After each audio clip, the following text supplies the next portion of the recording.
The Stamina Nightblade is so satisfying to play. The class is so bursty and instantly recognisable by its abilities. It wasn't too long ago that my raid groups and many others raided with 8 Stamina Nightblades in a 12-person team. It's probably a good thing that we don't have that anymore for the sake of class balance, but it was certainly one of my favourite points in the game. Here is some footage from nearly 3 years ago when Rakat was first killed on the 3rd platform on Veteran Hard mode, and also a Bobo fight from 2 years ago when it was really popular in Asylum. Today, however, Stamina Nightblade remains strong, and I promise you it does much better in the majority of real content than it does benchmarked on the Iron Hatchet dummy. Hi, this is Liko, and welcome to my Stamina Nightblade PVE Build and Rotation video for the Flames of Ambition DLC. Today, we are going to showcase 2 really powerful DPS builds. First, there will be a double dual wield build, followed by a really effective Bobo build. I'll also make recommendations for different skills and gear that can give it flexibility that it needs to complete all types of PvE content.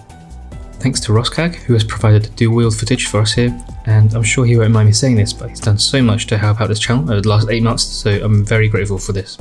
Thanks so much. Also thanks again to Cortec for the Bobo Parse. Please do check out their channels where similar PvE build content will be posted from time to time. These 2 also featured in my recent Stamina Warden build video, which you can find in the description below along with all my other currently released build videos.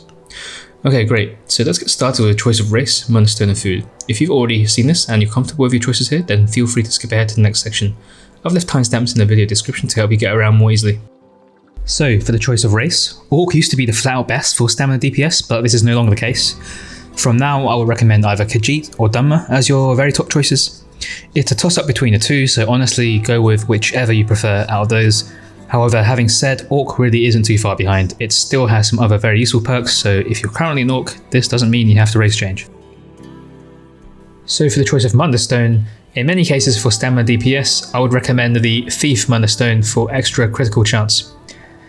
If your crit chance is already pretty high before picking a Mundus Stone, like around 65 or 70%, then you could go with the Shadow Mundus Stone instead for extra critical damage. Now, I can't put an exact number on it, as it will depend on your exact build that you set up with, but if in doubt, I would go with Thief. Choice of food. Now, this will most likely depend on your level of sustain and your HP threshold that you're comfortable running with. If you could do with a little more extra sustain and you don't feel like you need the extra HP, then lava, foot, soup and salt rice would be the way to go. If you're practicing on a target dummy, then I would also recommend selecting this food. If your sustain is decent but you need a little help with it and you need some HP as well, then I would recommend the Arteum takeaway broth, which gives the best mixture of everything useful. If you don't need any help with your sustain, then you can go with max HP, max stamina food such as braised rabbit with spring vegetables. And this should give you the most DPS as long as you don't run out of resources. I should also mention just in case, but there is also a pure max stamina food, which gives a tiny bit more max stamina than all the previous, but nothing else. It also doesn't last as long, so for most people this is not worth it. An example of this is the Hearty Garlic Corn Chowder. Great, so let's get started with our first setup today. This will be the double dual wield setup. I'll explain the gear and skills used. For any skills used in both passes, I'll only explain them in this build first to avoid repeating myself, so please bear that in mind. Gear wise, we have 5 pieces of Relequen on the body. This is the best set for pure single target damage, provided you are connecting with your light attacks. We also have 5 Kinras, obtainable from the new Black Drake Villa dungeon, most likely one of the best sets out there due to its great 5-piece bonus, which has a great, easy to proc condition for Major Berserk. Alternative gear on the body could include Yonder's Might, Zogfins or Leviathans, which may all do better in AoE situations than Relequen. On the front bar we have the Master's Daggers here, which boost running slashes quite nicely. You could also use the Veteran Daggers here as well, with the Shrouded Daggers for a more cleave heavy setup. You could also try the setup that was showcased last patch with 2 Master Set Pieces and Valsy Yokeda on the front bar. Check the link in the description below. And on the back bar we have the Blackrose dual weapons, as we do with many other stamina classes, and we are using flame and poison enchants with infused traits. Here you could also use the Maelstrom Bow and replace the Deadly Cloak skill with Endless Hail instead. So looking at the skills, starting on the front bar then, the Master's Daggers bar, we have firstly Barbed Trap, which is a nice 18-second dot that also gives minor force. Relentless Focus is a great skill. Activate, and for the next 60 seconds you'll gain stacks towards a bow proc with each light attack, up to a maximum of 5. On the 5th, you can press this skill again when the icon changes to fire a really strong and bursty bow proc that does massive damage and also heals. Every stack you have active passively grants you critical damage and healing up to 10%. In Execute, you can allow all 5 stacks to be kept up, and you can save this damage bonus for Killer's Blade, which is our Execute ability. You don't have to refresh this ability in Execute if it runs out for that bonus. Next we have Surprise Attack, which is our main spammable, above 25%. You can use this skill when there is nothing else that needs casting. You can replace this with Shredded Daggers should you decide to use the Veteran Daggers instead. Raining Slashes then is our skill being buffed by the Master's Daggers. Each portion of this, the 2 direct damage portions and the dot, will hit much harder. I don't think this bonus is accounted for in a tooltip, but you can keep this skill up for the whole rotation, whereas without the Master's Daggers, you drop the skill in Execute. Killer's Blade, our Execute, is insanely strong, below 25% anyway. This is our main skill that we'll use in Execute, and I'll talk more about the skills to drop in the Parse section coming next. Our front bar ultimate is Incap. Casting this on the target will make them take 20% more damage from you for 6 seconds. Usually you'll want to make sure that most dots are up and running by this point, then top up with direct damage from Surprise Attack and the bow proc with Master's Daggers. Casting Raining Slashes immediately after is a great combo too, but worth noting that this is a really cheap ultimate, so it can be used pretty frequently, roughly every other rotation in the worst case. On our back bar we have Barb Trap again. This is just for the passive and is a flex spot. Replace this with a heal or something if you need. We then have Deadly Cloak, which we'll need to keep up and hitting the enemy for the Blackrose dual wield buff. Soul Trap is a magic casting dot which scales with a higher stats. Nice to have for single target damage, but mostly for the stamina sustain benefit. Actually, the next 2 skills also cost magicka. We first have Twisting Path, something that Stamblade hasn't really used till now. It scales with magicka based stats, but considering it's one of the strongest AoEs in the game, it's actually worth using here for some nice AoE damage too for a Stamblade. Dark Shade is a pet-like ability which again costs magicka, but it does scale with a higher stats, so it does pretty well as well. Lasts 20 seconds, so we can cast it every other rotation roughly. Our back bar ultimate here is the same, but you could slot Meteor or something else for some extra burst at the start. Alright, so moving on to Parse then. I'll say it first, the static rotation for the Stamina Nightblade is pretty reliable. You can find reference to that in the description below. Your main priorities with this gear setup will be to keep up Raining Slashes and Deadly Cloak. Otherwise, you'll want to make sure that Shade, Twisting Path, Soul Trap and Barb Trap are up and ticking by the time you're using your Incap ultimate every other rotation. You might not be able to get it perfect every time, so to make it easier you can use Meteor and simply focus on keeping up the dots instead, which should do pretty comparable damage to be honest in many cases. It's nice to use bow procs more or less as soon as you get them to get the most out of the damage, and you should be able to do this twice per rotation. However, the passive crit damage boost means that it isn't too bad if you don't manage to do that. The rest of the time, fill your gaps with surprise attacks. By the time you get to Execute, you'll want to drop Soul Trap, Twisting Path, Surprise Attack and Relentless Focus for sure. Without the Master's Daggers you'll want to drop Raining Slashes, but it is worth keeping up in this case if you are using them. In short fights, you'll pretty much want to make sure that all of the skills as well as Barb Trap and Shade are up and running one more time by 25%, and then use Killer's Blade for the rest of the way. On the dummy however, and in fights such as Falgraden in Kind's Aegis, you'll want to keep up Barb Trap and the Shape as long as you have more or less a full duration of them. Anyway, enjoy the rest of the pass. Let's catch up at the end to go for the CMX and the blue Slottables.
Alright, so let's take a look at the damage. Raining Slashes does a total of 9.7k DPS, which is pretty good. Twisting Path does a fairly respectable amount too, considering you drop it in Execute as well. It should also do more damage in raid situations with buffs like Major Sorcery from a Dragon Knight too. Killer's Blade, Assassin's Scourge, the Boproc make up a significant portion of the damage as you would expect on this class, and Surprise Attack does pretty well as a spam too, although I guess the damage is helped by the usage of In-Cap Strike Ultimate. The blue Slottables chosen here are Backstabber, Fighting Finesse, Deadly Aim and Thaumaturge, and there are certain circumstances where you might not get the best out of Backstabber, so consider one of the weapon and spell damage Slottables instead, for example. For the rest of your CPs, I'll leave some recommendations in the description below to help you no matter your CP level. Alright, now let's take a look at the Bobo setup. The two setups on the body are the same as before, Kinra's and Relequen's. Again, Sul-Xan and Leviathan are both pretty good alternatives. On the front bar we have the Blackrose bow with a precise trait and poisons equipped. When Magnum Shot is cast, it will basically leave a really strong dot on the enemy, which gets stronger the further away you are. Well, it lasts longer the further away you are, I should say, actually. The distance is calculated from the center of an enemy's hitbox, so against really large targets such as the Dragons and Sunspire, you can get a pretty good bonus even standing in melee range. On the back bar we have a Maelstrom bow, infused to get the most out of the enchant, which in this case is a fire one. A weapon damage enchant is also a pretty good alternative here. Moving on to the skills, I'll focus on the ones that we haven't seen in the first setup, so if you're missing that, please do go back and check the skills for setup 1. On our Blackrose bar then, Acid Spray then does a really nice portion of upfront damage with a decent short dot as well afterwards. You pretty much want to cast this skill as frequently as possible whilst allowing the dot to run. Relentless Focus, as before, worth highlighting that the Boproc here is indeed a range skill, so that really works well for us here. Lethal Aura is our main spammable. Use it when there are absolutely no other skills that need casting. It is a channeled ability, so be careful about bar swapping off it. Magnum Shot is a skill that's boosted by the Blackrose bow. In order to get the effect, you must not bar swap off this skill until the arrow has hit. The easier way to avoid this is to not bar swap until after you cast another skill on your front bar. Killer's Blade is our execute, which you can use below 25% as before. It is a melee range ability, so yes, you'll have to stand in melee for execute. And In-Cap, which we've seen before, this is our ultimate below 25% to boost our Killer's Blade. So for our back bar, the Maelstrom bow bar, we have Endless Hail, boosted by the Maelstrom bow, so you want to keep this up to get the most out of that. This skill will also proc our back bar enchant. Shade is as before. Poison Injection is a fairly average dot above 50%, but still worth casting. Below 50% there is a built-in execute, so it does get stronger the lower the enemy's HP. Soul Trap and Barbed Trap then, as before. Barbed Trap is a melee ability, so if you don't feel comfortable using it, then Sul-Xan, which also gives the same minor force buff, would be a great alternative in this case. Shooting Star is our primary ultimate. It's quite nice to use and you can cast it from range. Plus, In-Cap with snipe casts can be a little awkward sometimes, and yeah, in general, Shooting Star actually does really good damage. Alright, so moving on to the second pass. As mentioned earlier a couple of times, we won't be using In-Cap as our main ultimate to make it easy on ourselves. Otherwise, there would be quite a lot of moving around, yet in fights against large targets where you can get a good Blackrose bow bonus at In-Cap range, it may well be worth it. The premise then is to keep up Endless Hail, and also ensure a decent Virulent Shot bonus from the Magnum Shot. 8 or 10 seconds is about right. In between then, it's all about keeping up Poison Injection, Consuming Trap and the Shade. If you're happy to dip in and out of melee range, then ensure to keep up Barbed Trap too, as you see Quartet does here.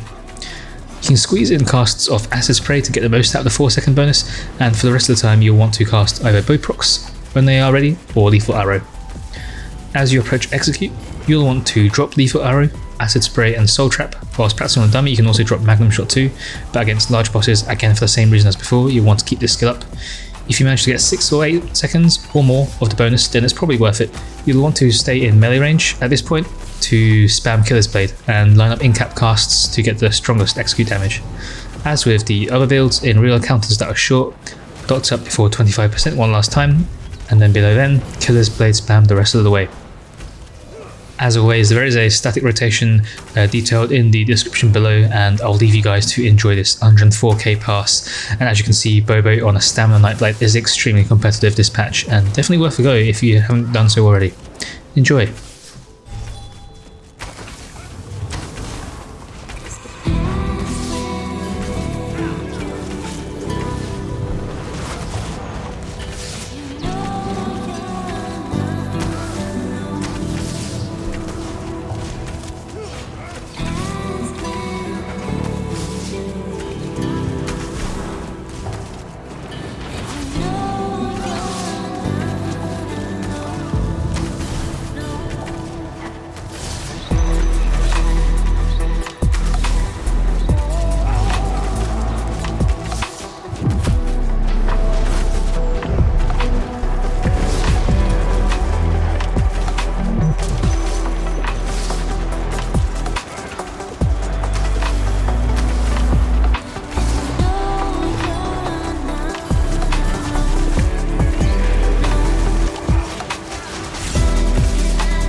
Alright, let's take a look at the Parse. The main difference here is how much damage Virulent Shot does. It's about 10.7k or so with both components put together, and then consider the fact that we have also dropped this skill in Execute 2. In real fights, it therefore has the potential to be even stronger, especially when we have extra flexibility to use Incap over Shooting Star as well. Otherwise, the other bow abilities, Endless Hail, Lethal Arrow, Poison Injection and Acid Spray all contribute really well towards the damage, with the bow passives helping a lot there. Assassin's Will is relatively weak here actually, so you may find that it's equally worth it to actually not cast the bow proc in order to keep that 10% crit damage bonus, since the power of it is barely stronger than Acid Spray and Snipe. This could be a nice option if you want a simpler rotation. I don't know if I mentioned it yet, but here we are using a Thief Mundus and we are a Dunmer in race for both passes. The chosen Slottables then are the same as before: Backstabber, Fighting Finesse, Deadly Aim and Thaumaturge. Here, Biting Aura is slightly more worth it on Bobo thanks to Acid Spray and Endless Hail, so that's a viable alternative Slottable alongside the weapon and spell damage ones as well. Anyway, as you can see, Stamina Nightblade is a really strong class that can excel in both melee and ranged. There is a strong focus on single target damage, but it can dish out some pretty good cleave damage too. As I've said before, I've always felt that Nightblades have underperformed on the target dummy versus how they are in raid, and this is especially true when you put it in a trial like Asylum where the burst from Incap is so valuable. I hope this video inspires you to bring out your Stamina Nightblade again. A massive thanks to Roskag and Cortec for providing the footage, and to yourselves for taking the precious time out of your day to watch the video. Do check out my other build videos, which you can find in the description below, and also Liko.gg is a great place to find gameplay from hundreds of like-minded players. Anyway, this is Liko, stay safe and have a good day.